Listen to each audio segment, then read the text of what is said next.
আসসালামু আলাইকুম, hello everyone, কেমন আছেন সবাই? আশা করি অনেক ভালো আছেন। And it's me Tasnim. Welcome to my channel moonshine Tasnim. অনেক দিন পরে আজকে আরও একটা নতুন ব্লগ নিয়ে চলে আসলাম আপনাদের মাঝে। আশা করি ভালো লাগবে। তো অনেক দিন পরে বলছি কারণ আমার একমাত্র ভাইয়ের একমাত্র ছেলে এসেছে। সে দীর্ঘ 9 মাস পরে এসেছে, মানে আমি ঢাকাতে আছি তো 9 মাস বাড়িতে যাইনি, সে এসেছে। এই কারণে আমি তাকে নিয়ে একটু বেশি ব্যস্ত, যে কারণে আমি ব্লগের দিকে ফোকাস করতে পারছি না। আর এই যে আমরা তাদেরকেই পিক করতে গিয়েছিলাম, জ্যাম লেগে আছে। আর এই মুহূর্তটা আমার অনেক বেশি এক্সাইটমেন্ট কাজ করছিল, যেহেতু আমি তাকে দেখিনি, তার জন্মের পরেই তাকে আমি দেখিনি, তাকে কোলে নেইনি। তো আমি যেহেতু ঢাকা থেকে আমার যেহেতু যাওয়া হয়নি, তাই আমি তাকে দেখিনি। তাকে দেখার জন্য, তাকে কোলে নেওয়ার জন্য আমি অনেক বেশি এক্সাইটেড ছিলাম। অ্যান্ড ফাইনালি দ্য মোমেন্ট তারা আসলো, অ্যান্ড আমরা তাকে বাসায় নিয়ে আসলাম।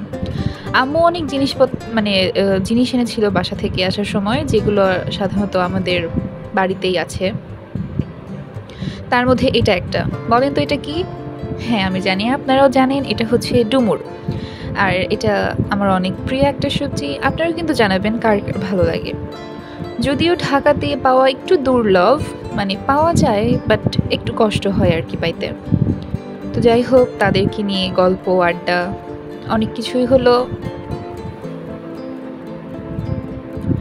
অ্যান্ড বিকেলের দিকে আমি একটু চা বানাচ্ছিলাম, কারণ প্রতিদিনই আপনি, নট প্রতিদিন, ম্যাক্সিমাম দিন আপনি আমাকে চা বানিয়ে খাওয়াই। তো আজকে ভাবলাম যে আমি কেন না আপনিকে একটু বানিয়ে খাওয়াই।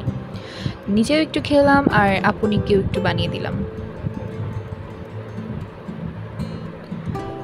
আর অনেক গল্প, অনেক আড্ডা হলো। আচ্ছা, আমি রং চা বেশি খাই, মানে রং চাটা আমার বেশি ভালো লাগে। আমার মতো কার কার আপনাদেরও রং চা ভালো লাগে?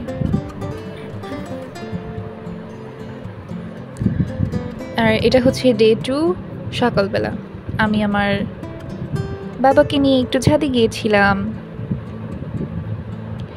কালকে বৃষ্টি হওয়ার কারণে কিছু কাপড় চোপড় ভেজা ছিল, তো সেগুলো আমরা ছাদে মেলে দিতে গিয়েছিলাম। আর এই যে সে যে কি খুশি, কি খেলা করছিল, মাশাআল্লাহ, লাফালাফি করছিল অনেক। আম্মা এসে বলছিল যে ও নাকি সবার কোলে যায় না, কিন্তু ও তো আমাকে দেখেনি। কিন্তু আসার পরেই ও আমার কোলে আসতেছিল, আমার দিকে তাকায় থাকতেছিল, আপুর দিকে তাকায় থাকতেছিল, ভাইয়ের কাছে যাচ্ছিল। মেবি এটা রক্তের টান, এটা হয় আসলে, এরকম হয়। তবে আমাকে দেখে, ভিডিও কলে দেখে, সামনাসামনি দেখেনি। এত বড় যে হয়েছে সামনাসামনি দেখেনি, কিন্তু তারপরে আমাকে চিনছে, আমার কাছে আসতেছিল, কোলে আসতেছিল। আর এই ফলটা যেটা মাত্র দেখালাম, এটা কি আপনারা চিনেন? এটা হচ্ছে করম চা। এই করম চাটা ভালো ছিল না, কেমন অনেক তেতো। টক হলে খাওয়া যায়, বাট তেতো। যাই হোক, আমরা সকালের খাওয়া দাওয়া শেষ করে গল্প আড্ডা করলাম। আর আমি সাহালকে একটু বেল খাওয়ানোর চেষ্টা করছিলাম। আর দুপুরবেলায় দিকে আমরা সবাই আইসক্রিম খেলাম একটু।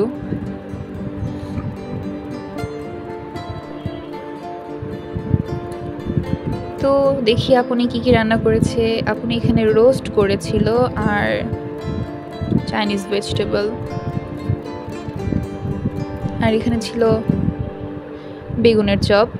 চাইনিজটা আমার অনেক অনেক ফেভারিট, কিন্তু কালারটা ফেড দেখাচ্ছে, মেবি আমার ফোনের কারণে কালারটা এত ফেড ছিল না।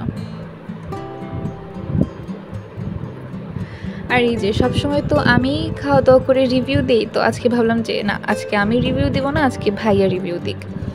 তো ভাইয়াকে বললাম যে ভাইয়া আপনি খান, আমি আপনার একটু ভিডিও ক্লিপ নেই। সে তো না, মানে আমি তাকে সুন্দর করে ডেকোরেট করে দিলাম যে হ্যাঁ খান আপনি, আমি আপনার রিভিউ নিব। কিন্তু সে যা করলো আমার সাথে, বহুত জ্বালাইছে। আমি একটু ক্লিপও ভালো মতো নিতে পারি নাই।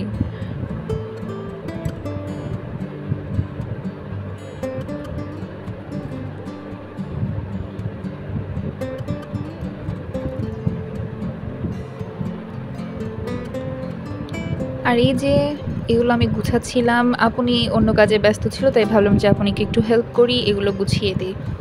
মাসের বাজার ছিল এগুলো। ভাইয়া নিয়ে এসে মেঝেতে রেখেছিল। দেখলো যে লিস্টের সাথে সবকিছু ঠিক আছে কিনা।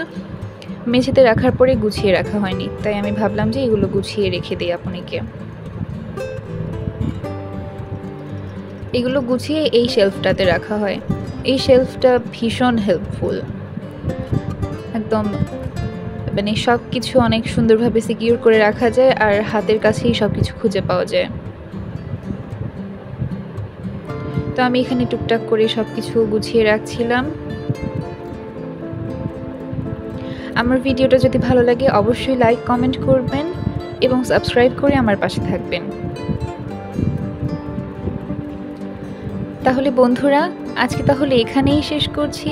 দেখা হবে আবার নতুন কোনো ভিডিওতে। সে পর্যন্ত ভালো থাকুন, সুস্থ থাকুন। আল্লাহ হাফেজ।